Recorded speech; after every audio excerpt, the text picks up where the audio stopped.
মনকে আমরা খুব টেকেন ফর গ্রান্টেড নিয়ে নিই। একদমই তাই। শরীর খারাপ করেছে তার জন্য ডাক্তারের কাছে যাব, সেটা সবাই চায়, কিন্তু মন খারাপ করেছে সেটা আবার মন খারাপ, ওটা আবার অসুখ নাকি? একদম তাই। এই যে অসুখ নয়, এই জায়গাতেই প্রবলেমটা লুকিয়ে আছে। আমাকে পাগল বলবে, এই যে সাইকিয়াট্রিক পেশেন্ট মানে পাগল, এই কথাটা সম্পূর্ণভাবে ভুল।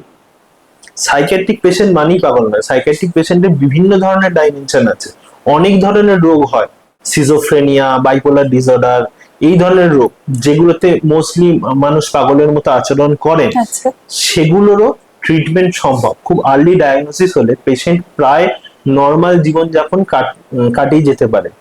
আমি যখন সামলাতে পারলাম না মানে সেটা ছোট ছোট সাইন্স এন্ড সিমটমস দিতে শুরু করে। যে রোগী, আমি এখানে রোগী বলবো, তার থেকেও কি তার পরিবারের লোকজনের এই বিষয়ে সচেতনতাটা বেশি দরকার? প্রচন্ড ভাবে আমি মানসিক বিষণ্ণতায় আছি, ভুগছি, বিপর্যস্ত। হ্যাঁ, তখন কি আমার এই ক্ষমতা থাকছে যে আমি এই কথাটা ভাববো যে আমি একজন ডাক্তারের কাছে যাব, ট্রিটমেন্ট নেবো?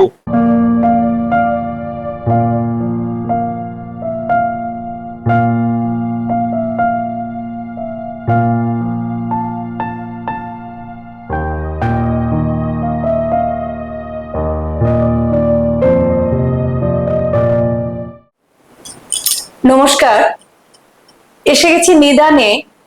আজকে আমাদের সঙ্গে আছেন বিশিষ্ট মনোরোগ বিশেষজ্ঞ বা সাইকিয়াট্রিস্ট ডক্টর সৌরভ বাগ। নমস্কার ডাক্তার। নমস্কার ডাক্তারবাবু, আপনার কাছে আমার প্রশ্ন, মানে একদম সরাসরি আমার দর্শক বন্ধুদের তরফ থেকে, যে আমাদের ধরুন জ্বর হয়েছে কিংবা পেট ব্যথা করছে, আমরা ডাক্তারের কাছে যাই, এটা মানে সবার কাছে খুব স্বাভাবিক ব্যাপার, কিন্তু আমার মন খারাপ, মনটা ভালো লাগছে না, কিছুই ভালো লাগছে না, কিন্তু আমাদের মনে হয় না যে এর জন্য ডাক্তারের কাছে যাওয়া দরকার। আমাদের মানে যখনই মনের ডাক্তারের কাছে যাওয়ার মানে প্রশ্নটা আসে, তখনই লোকের মাথার মধ্যে একটা জিনিস মানে ঢুকে গেছে যে মনের ডাক্তার মানে পাগলের ডাক্তার। এবার আপনি আমাকে বলুন যে আপনার অভিজ্ঞতা এবং ঠিক কখন মানুষের উচিত ডাক্তারের শরণাপন্ন হওয়া, মনের ডাক্তারের। বেশ, মনকে আমরা খুব টেকেন ফর গ্রান্টেড নিয়ে নিই। একদমই তাই। শরীর খারাপ করেছে তার জন্য ডাক্তারের কাছে যাব, সেটা সবাই চায়, কিন্তু মন খারাপ করেছে সেটা আবার মন খারাপ, ওটা আবার অসুখ নাকি? একদম তাই। এই যে অসুখ নয়, এই জায়গাতেই প্রবলেমটা লুকিয়ে আছে। প্রথম কথা যেটা হচ্ছে যে মনের অসুখও একটা অসুখ, আর সবকটা অসুখের মতো এরও ট্রিটমেন্ট সম্ভব, এই ব্যাপারটাই অনেকের কাছে অজানা। এই যে ব্যাপারটা অজানা থেকে যায়, সেখান থেকেই জন্ম নেয় স্টিগমা। যেমন দেখবেন আগে কুষ্ঠ সংক্রান্ত অনেক স্টিগমা ছিল। আগে যখন কুষ্ঠ নিয়ে এ হতো, সব সমাজে সবাই মনে করতো কুষ্ঠ একবার ছুঁয়ে ফেললাম, যদি আমার কুষ্ঠ হয়ে যায় বা ওখান থেকে সমাজের বাইরে করে দেওয়া হতো। এখন সেটা, সেই স্টিগমাটা এখন নেই। কেন নেই? কারণ সবাই জানে যে এখন কুষ্ঠের রোগ নিরাময় সম্ভব, কুষ্ঠটা নিরাময় করা সম্ভব। ঠিক সেইভাবেই মানসিক রোগের এবং মোস্ট অফ দ্য মানসিক রোগেরই চিকিৎসা সম্ভব, এবং সেই চিকিৎসা সম্ভব এটা জানলেই আমার মনে হয় স্টিগমাটা অনেক কমে আসবে। এই স্টিগমাটা আছে যে চিকিৎসা হয় না, এর কোনো চিকিৎসা নেই, কোথাও যাওয়ার নেই, এটা যদি আমি বাইরে বলি তাহলে আর লোকে কি মনে করবে, আমাকে পাগল বলবে। এই যে সাইকিয়াট্রিক পেশেন্ট মানে পাগল, এই কথাটা সম্পূর্ণভাবে ভুল। সাইকিয়াট্রিক পেশেন্ট মানেই পাগল নয়। সাইকিয়াট্রিক পেশেন্টের বিভিন্ন ধরনের ডাইমেনশন আছে, অনেক ধরনের রোগ হয়,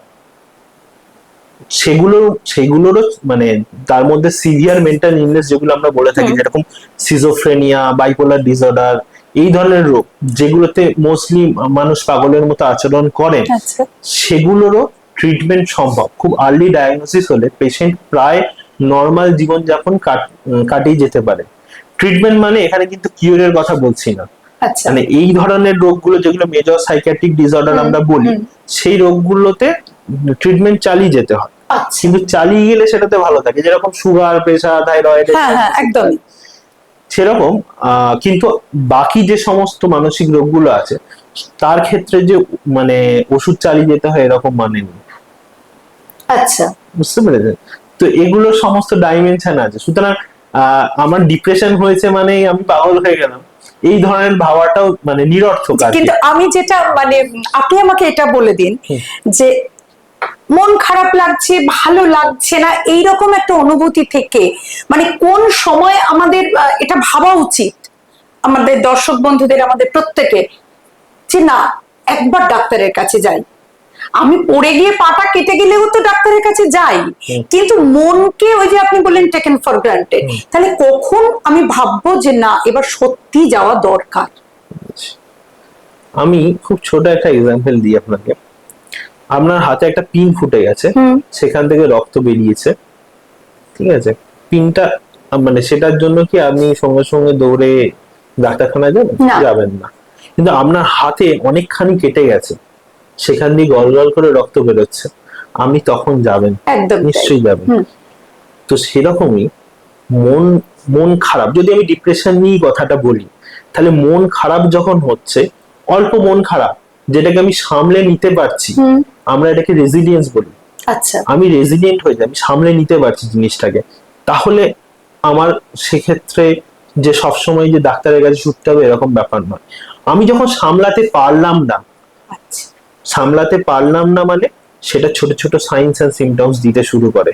যেমন আমার ঘুম নষ্ট হয়ে যায়, ওই চিন্তাটা আমাকে সারাক্ষণ ধরে ভাবাচ্ছে, আমি এক জায়গায় স্থির হয়ে বসতে পারছি না, কখনো হঠাৎ করে বুক ধরফর করে উঠছে, হাত পা কাঁপছে, কখনো বা মনে হচ্ছে এই দুনিয়াটাই বোধহয় শেষ হয়ে গেল, আমি বোধহয় আর কিছু নেই, আমার আর কিছু রইলো না, আমার আর কিছু বুঝি কখনোই হবে না।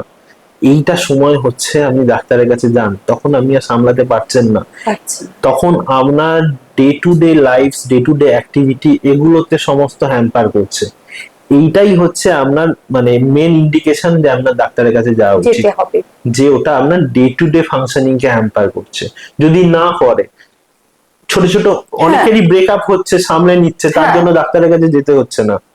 সেরকমই সব ক্ষেত্রেই যেতে হবে এরকম মানে নেই, কিন্তু যে ক্ষেত্রে আমি পারছি না, এই বোধটা যেখানে আসছে সেখানেই যাও। দেখো এখানে কি মানে যে রোগী, আমি এখানে রোগী বলবো, তার থেকেও কি তার পরিবারের লোকজনের এই বিষয়ে সচেতনতাটা বেশি দরকার?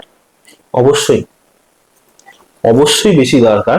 তার কারণ হচ্ছে, যখন ধরুন আমি ফর এক্সাম্পল সিভিয়ার ডিপ্রেশনের কথাই বলি আমি, যখন সিভিয়ার ডিপ্রেশন মানে সিভিয়ারিটিতে যখন একদম মানে প্রচন্ড ভাবে আমি মানসিক বিষণ্ণতায় আছি, ভুগছি, বিপর্যস্ত, হ্যাঁ, তখন কি আমার এই ক্ষমতা থাকছে যে আমি এই কথাটা ভাববো যে আমি একজন ডাক্তারের কাছে যাব, ট্রিটমেন্ট নেবো, আমি ভালো হতে চাই? এই কথাটা তখন ভাববার মতো অবস্থায় থাকে না।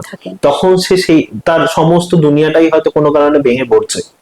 সেই সময় তার আশেপাশের লোকেদের উচিত যে হ্যাঁ ওর প্রবলেম হচ্ছে, ওকে নিয়ে যাওয়া উচিত, একটু হেল্প পেলে হয়তো সে সেই জায়গাটা থেকে বেরিয়ে আসবে। এই যে ধারণা, এই ধারণাটা থাকা দরকার। মন খারাপ করছে আবার হয় নাকি, এই যে কিছু বাড়িতে এবং কোথাও অনেক মানুষের মধ্যে এই বিলিফটা আছে, মন খারাপ আবার হয় নাকি, মনকে শক্ত করো। একদমই এটাই। মন যদি শক্ত করতেই পারতাম তাহলে কি আমি ডিপ্রেশনে যেতাম? এটা ঘটনা। আবার এটা অনেক সময় হয় মানে অনেকের বাড়িতে, বা আমি নিজেও শুনেছি এরকম কথা, যে তোর ওই সমস্ত, আমরা যখন ছোট ছিলাম আমাদের সময় এসব ছিল না, এই আজকালকার বাচ্চাদের এসব কি নতুন শুরু হয়েছে, এরকম একটা মানসিকতা। তা আপনি যেটা বলছেন, অর্থাৎ দর্শক বন্ধুদের কাছে কনক্লুশনে কে এটাতেই যেতে পারি যে বাড়ির লোকেরা যথেষ্ট সচেতন হওয়া উচিত, মনটাকেও একটু যত্ন করতে হবে, তাই না? একদমই তাই। এবং প্রয়োজন হলে ডাক্তারবাবুদের সাহায্য নিতে হবে, কারণ জীবনটা খুব মূল্যবান। একদম, জীবন থেকে মূল্যবান আর কিছুই হতে পারে। একদম। অনেক ধন্যবাদ ডাক্তারবাবু, নমস্কার। নমস্কার।